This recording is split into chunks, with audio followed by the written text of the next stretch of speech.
I met a gypsy. Has Hunter Lawrence underrated right now? See, this is another speculative type question. He's in a tough position, right? Just with his brother. His brother's getting so much attention to where he's kind of left in the back, and maybe this is I know that this may never happen, but it might be good for him to be on a different team than with his brother. I mean, they can still be brothers, right? But be on a team that is somewhat putting you first. And I'm not starting shit with HRC Honda. I know those guys. However, like let's be real here. Like, as a fan, who do you think is going to win between Jet and Hunter? You're going to say it's Jet. Okay? As much as there isn't going to be a bias under the tent, it'll start to develop as the season progresses when the points lead gets more and more and more, right? So if I can only say this if I was him, and I can only say that in my dreams. But if I'm thinking differently than others, I would say it would be, I could see his potential being released more by being on a separate team. Because he could do his own program. He could learn from some other people rather than just always his brother he's riding with and everything. And he could start just building his own program and his own mental aspect, which truthfully, he's one of the most mentally tough guys out there. I would say the only person that really has more above him would be Cooper Webb. But Cooper Webb is still high on the hog of the Supercross championship, and I think he's just getting through Moto to get through Moto, and he's just waxing it like, oh, I get beat, but I'm going to try to win the SMX stuff. Like Moto doesn't really matter, is I think in his mind, which is great because now he's not going to justify if he loses or not. And he's been sick a couple times and whatnot, but the Supercross was his primary aspect. And truthfully, if he could have the summer off, he probably would have the summer off. I don't need to reiterate it again because I'm just beating around the bush and digressing. Yes, he's underrated. Should go to a different team. But that probably will never happen than being split. But do you think that he does better at a different team than what he does at HRC? I think he does better on his own program away from the shadow of his brother. May it not seem like there's a shadow there. However, until he straight up continuously beats his brother, there is going to be that shadow. We saw that with, Malcolm really didn't get a race on the same team as his brother. No, they were too far apart. Yeah, they were too far apart. I don't know. Do you think that there's any consensus in behind what I just said as that being helpful? I mean, you're closer to them. The only time that I've talked to Hunter has been when I ask him questions on the podium. And I know he's very professional and very sound in what he does, but that's all I have to go off of. Yeah. That, and then also the statistics. Yeah, but that's racing. good to have like an outside perspective at times too, though, because then you don't have bias. Like you're just being like an onlooker. It's the same reason why Sexton got away from HRC Honda. Was regardless of what everyone else says, my perception on it is he wanted to get away from the Lawrence brothers. Yeah, for sure. But that's different to actually it being your brother. You know what I mean? Do you have an older brother? Nah, I'm the older brother. You're the older brother. Yeah. Okay. Maybe it would be interesting to see if you guys were in the same scenario, how that would be. Yeah, I just think, so for my take on that, I just don't think that there's anything to gain from going to a different team. You know what I mean? Like, if he wanted to get away from his brother, that would be the only thing to gain. Does that make sense? Like, I don't think that, like, they do double the testing. Like, they'll literally be doing testing and Darren will be like, Jet, ride Hunter's bike. Hunter, ride Jet's bike. Like, there's so much okay, well, in then the collaboration. then let's go back to, because you put me on the spot and I gave you Yeah, an yeah, answer. yeah. Let's then rephrase the question: how do we get Hunter to beat Jet? It just might not be possible. I guess that's the mic drop there. And that's like, that's not, That's that's in no way disrespectful. when you're the in- 1% of the 1%. Like, if in you're the the world, best rider on the planet, by definition, you shouldn't be able to be beat. You know what I'm saying?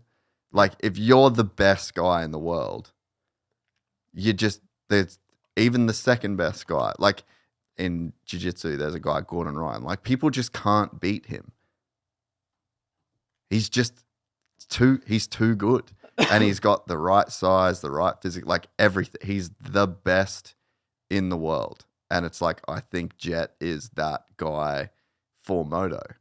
You know what I mean? So, and like, there's no shame in just not being able to beat that guy. Like, there was a whole, like, Kevin Windham. He just wasn't good enough to beat Ricky Carmichael. Beat him a couple times. But like, it just wasn't, there's a ceiling that humans are a biological robot. Like, essentially, you know what I mean? We're just like, we're literally just DNA, genetic cells that communicate. There's fucking trillions of them. And then they end up being a person that moves through the world. yeah, if you had a some sort of data analysis that said, hey, this is your peak. Yes. There's no going beyond it. Yes. This is it on paper. The other guy is Yes. bigger. Yes. The Jet's at 100, you're at 98. Sorry. Like, Okay, well then that's where I go back to my analysis of why not try then. but Why- so that's what I would think. I would be like, okay, we already share all of the data. We've got all of the same program. We get on the same flights. It's this, like, everything. We're around the same people. We got the same group. Like, everything is the same. And you say, like, a rising tide floats all boats, you know, like that whole, you're in this group and you're already learning off the best guy. You're getting speed wise, you know that if you're within Kui of Jet, you're probably going to be the second best. You know what I mean? And like, that's what you're seeing with Hunter. Like, he's been on the podium like maybe every weekend. So I'm going to double down. I mean, because Justin Cooper is a conversation in here too, because I'm double downing with, I think I'm getting too far. I'm double downing what my original perception was. Is if you're at 98 and your brother's at 100, what you need to do is figure out how to mechanically get the other two somehow. With it being a bike, the team, there needs to be some sort of a competitive advantage, whether that's gearing, you know, the different type of fuel, even though they're all using hypothetically speaking, like it could be made up somewhere else. But if you guys are keeping the scientific method the same, I see what you're saying. You're always going to be second. Yeah. So you need to change something else so that you're using stuff that's different from him. So therefore, I'm going, he should be on a different team. Whether it works out, you have nothing to lose. You'd be rolling the dice at that point for that. You'd be rolling the dice to try and account for whatever For luck. mechanically that you felt like you were missing, essentially. Scientifically, you're always going to finish second if you have the same equipment, the same physical ceiling with being on HRC Honda. Well, it's the same thing like when you go pick your bike on the motocross games. You're like, oh, this one's got this much stats. speed, this much here. Okay, wherever you're lacking, you need to make it up for something else. Yeah. So. Yeah, I mean, maybe you're right. Maybe needs to go jet off, do something different. But yeah, I just don't. I think that for all of the positives that come from that and from working as a team and being so cohesive, it's one of the things that, like, the narrative of how much that family fights and how much they hate each other and how abusive wrong. Just objectively wrong. Like, that's not a fact in any way. Like, that's literally just bullshit. And I know. Just from personal... You're an Aussie. I've been in the house. I've been in the room. I've been in the truck. I've been, like... Not real. Not real. So it's like, it's a great environment that they've built for each other, you know, like they've got a really cool, tight family. Like fucking Tate's driving around doing water truck shit and like he's living the dream, dude. Like the whole family is living the dream. You know, Darren's out there just by himself, prepping tracks, fixing trucks, got his fucking gangster ass water trucks, like just living the dream. So to break up that, and you know, I'm sure it's possible. I'm sure there's probably a point in time where maybe Honda has to go a different direction. Maybe you see Hunter at Star Yamaha, but it'd take something like quite strange for that to happen, I think. If you enjoyed this content, please like and subscribe. And to listen to the full 3-hour podcast, search Gypsy Tales in your favorite podcast platform or click the link in the description below. Gypsy Gang.